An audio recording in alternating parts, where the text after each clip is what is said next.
ini memotong dahan kelapa besar dengan pisau lalu melemparkannya ke gadis muda di bawah.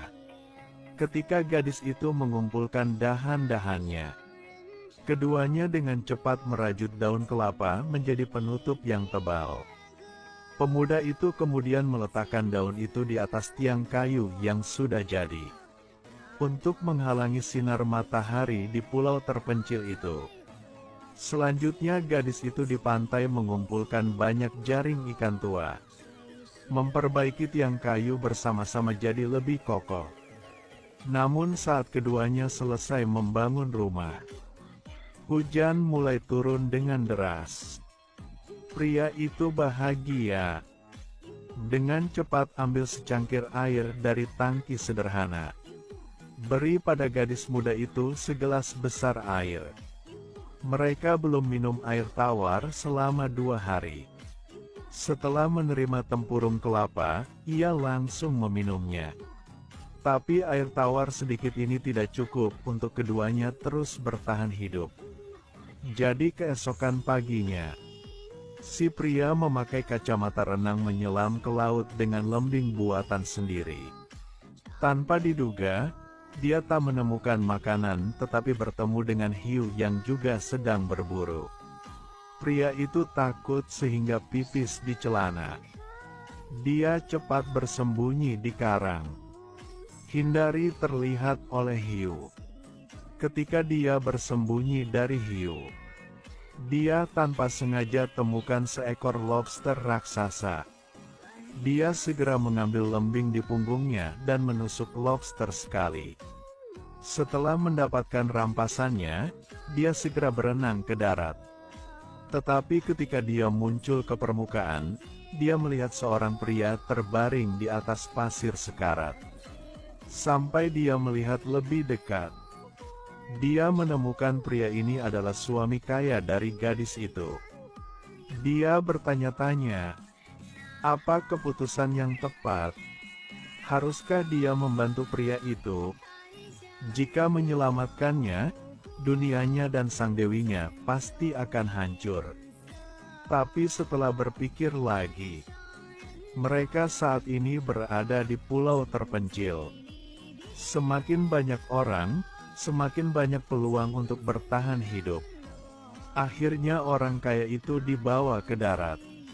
Ketika mencoba menyalakan api, gadis itu menemukan suaminya masih hidup.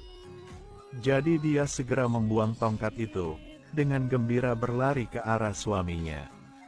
Melihat keduanya saling berpelukan dan menunjukkan cintanya, pria itu merasa sangat cemburu. Tapi karena orang kaya itu adalah suami gadis itu, dia pura-pura tidak peduli.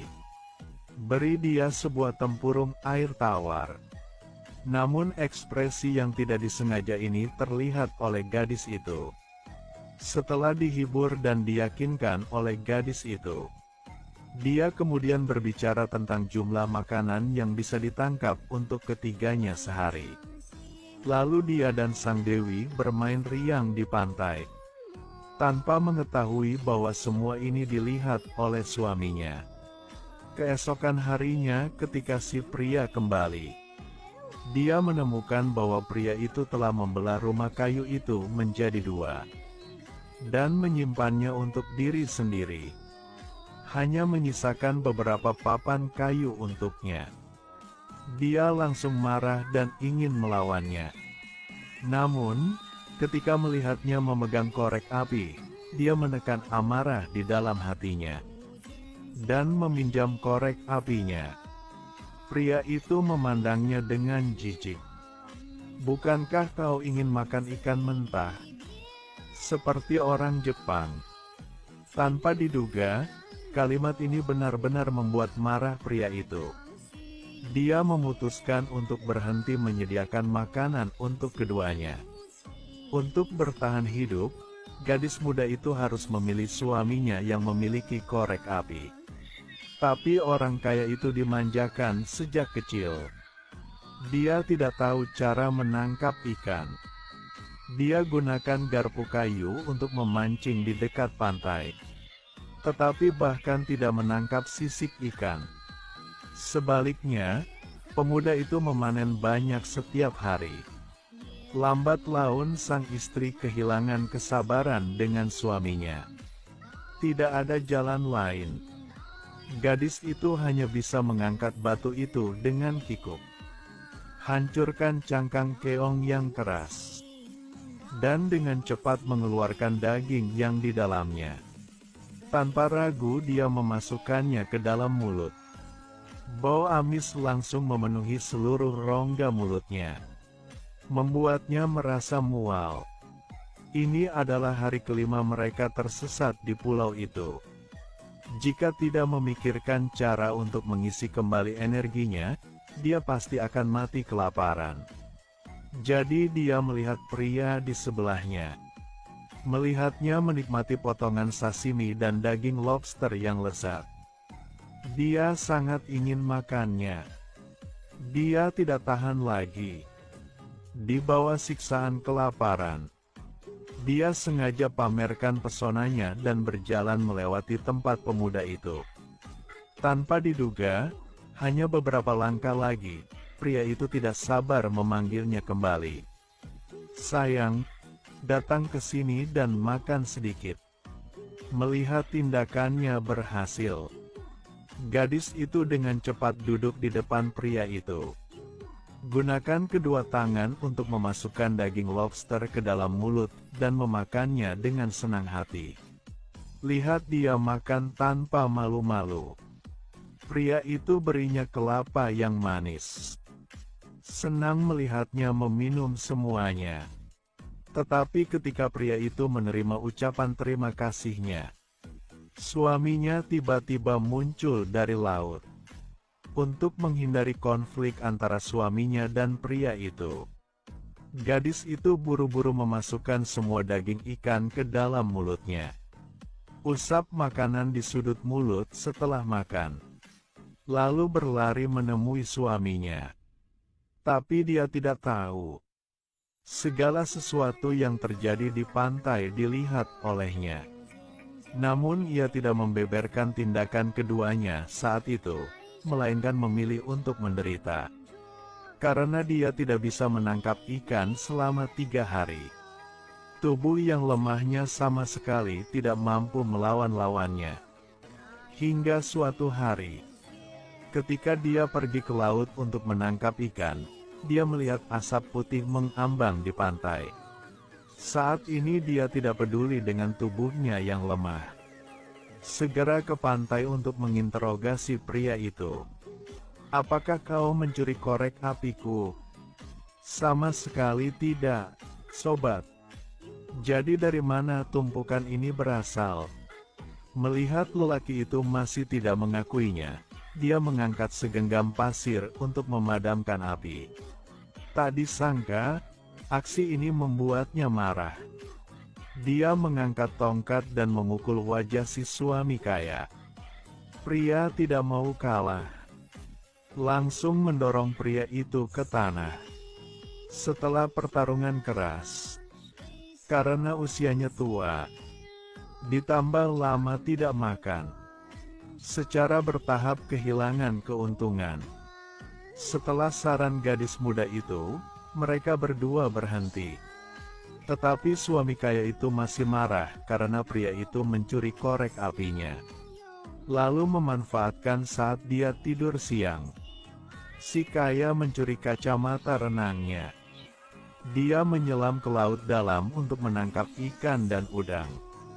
Namun ketika dia kembali dengan makanan laut dan mengembalikan kacamata renang ke pria itu, dia tidak marah, bahkan senyum cerah.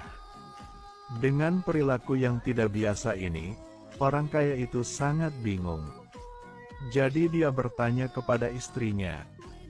Gadis itu ragu-ragu mengatakan yang sebenarnya. Ternyata ketika lelaki itu bangun dan menemukan kacamata renangnya dicuri, dia sangat marah. Ambil tusuk ikan dan ingin melawannya. Saat ini si istri ingin meredam amarahnya. Jadi dia harus menyetujui permintaannya yang tidak masuk akalnya. Mendengar hal itu, Suami kaya itu benar-benar gila. Dia dengan marah menjamret rambut istrinya dan melemparnya ke pria itu. Kemudian, tanpa menoleh ke belakang, pergi jauh ke pulau terpencil. 3 hari berlalu, si istri tidak hanya tidak datang untuk menemukannya. Sebaliknya, dia hidup bahagia dengan pria itu tanpa rasa malu. Melihat mereka berpelukan dan berciuman di depannya, pria itu semakin marah. Tetapi untuk lebih bertahan hidup dia menahan dan memecahkan botol kaca. Angkat bagian bawah botol dan gosokkan beberapa kali pada batu. Kemudian gunakan api untuk melunakkan botol plastik. Lalu ambil bagian bawah botol dan tempelkan di bagian belakang botol plastik. Lalu mengeluarkan pisau dan memotong botolnya. Setelah dipotong, gunakan karet untuk menutupi lubang itu. Dia selesai buat kacamata selam sederhana. Untuk menguji ketahanan airnya, pria itu tidak sabar untuk menyelam ke dalam air. Setelah melihat sekeliling, dia terkejut melihat efek kacamata sederhana ini tidak kalah dengan kacamata renang profesional. Pria itu sangat bersemangat. Dia keluarkan lembing buatan sendiri dan menyelam ke laut. Dia telah tinggal di pulau terpencil selama 10 hari. Setiap hari dia hanya bisa makan daun penekan rasa lapar. Sekarang dia punya kacamata renang buatan sendiri. Dia bisa menangkap makanan laut di laut untuk meningkatkan ransumnya. Namun dia belum bisa menangkap ikan besar. Hanya temukan satu perahu yang tenggelam di dasar laut. Sementara pria itu berjuang untuk membalikkan perahu. Dia melihat lubang besar di bagian bawahnya. Berpikir sejenak, dia tiba-tiba memikirkan sesuatu. Jadi dia segera melepas kacamata selamnya dan menarik layar perahunya. Manfaatkan saat pria itu bersama istrinya. Dia menyeret perahu yang rusak itu ke darat. Akhirnya, sebelum dia kehabisan tenaga, dia menariknya ke darat. Istrinya dan pemuda itu juga terdampar di pulau terpencil. Melihat pria itu menarik perahu, dia segera bersiap maju untuk membantu. Tetapi bahkan ketika pria itu tidak memiliki tenaga, dia tidak akan membiarkan mereka mendekat perahunya. Karena saat mereka bertiga terjebak di pulau terpencil ini, pria itu selalu menganiaya istrinya. Dan istrinya, yang ingin kenyang, dia mengkhianatinya. Jadi pria itu tidak percaya bahwa keduanya akan benar-benar membantunya. Setelah mengusir mereka pergi, pria itu segera memperbaiki bagian bawah perahu yang rusak. Setelah beberapa saat dia selesai menambal lubang itu, bahkan membuat layar perahu. Melihat dia telah menyelesaikan perbaikan perahu, istrinya dan pemuda itu terkejut. Jadi saat si suami sedang mengepak perbekalan, mereka langsung naik perahu. Dan kemudian mencoba mendorongnya ke laut dengan tenaga habis. Sampai pria itu mengetahui tindakan mereka, dia dengan putus asa mengejar mereka. Tapi sudah terlambat. Pria muda itu mengarahkan perahunya menjauh pantai. Tetapi ketika perahu itu semakin jauh, senyuman mengejek muncul di wajah si suami. Lalu dia santai berbaring di kursi sambil minum air kelapa. Menyaksikan perilakunya yang tidak biasa, istrinya dan pria itu tetap tidak peduli. Mereka terus mengarahkan perahu menuju laut jauh. Namun, tepat ketika keduanya mengira mereka bisa melarikan diri dari pulau terpencil itu, gadis itu tiba-tiba menemukan ada lubang di dasar perahu. Air mulai masuk. Tidak peduli apa yang dia coba gunakan, dia tidak bisa menghentikannya. Saat itu, keduanya paham bahwa pria itu sebenarnya tidak memperbaiki perahu ini. Dia berpura-pura mengemas barang-barangnya agar mereka mencuri perahu itu. lalu melihat keduanya tenggelam, mengambang di laut. Saksikan perahu itu tenggelam ke laut. Sang istri dan pemuda itu hanya bisa bergegas melompat ke air. Lakukan yang terbaik untuk berenang menuju pulau. Tanpa menduga, saat berenang di tengah jalan, pria muda itu tiba-tiba merasakan perasaan tidak nyaman di dadanya dan meludahkan seteguk darah. Dia meninggal di tempat. Sedangkan gadis itu berkat keinginan untuk hidup, berhasil berenang kembali ke pulau terpencil. Sang suami mengenang kembali kenangan mereka berdua. Akhirnya hatinya lunak dan memaafkan istrinya. 3 bulan kemudian, seorang nelayan membawa anaknya ke pulau terpencil itu untuk bermain. Gadis itu melihat ini dan berlari keluar rumah dengan gembira, memohon mereka untuk membawanya pergi. Saat perahu itu perlahan meninggalkan pantai, sang istri tetap tidak menyebut suaminya memancing di laut. Ketika pria itu mendengar perahu itu, dia mengeluarkan kepalanya dari laut. Perahu nelayan melewatinya. Dia melambaikan tangannya dengan putus asa, berharap istrinya bisa menghentikan perahu nelayan. Tanpa diduga, dia pura-pura tidak melihatnya. Lalu dia bahkan membawa korek api, alat penting untuk bertahan hidup di pulau itu. Dengan senyuman kejam, dia pergi.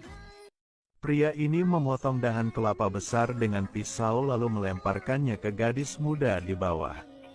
Ketika gadis itu mengumpulkan dahan-dahannya, keduanya dengan cepat merajut daun kelapa menjadi penutup yang tebal. Pemuda itu kemudian meletakkan daun itu di atas tiang kayu yang sudah jadi.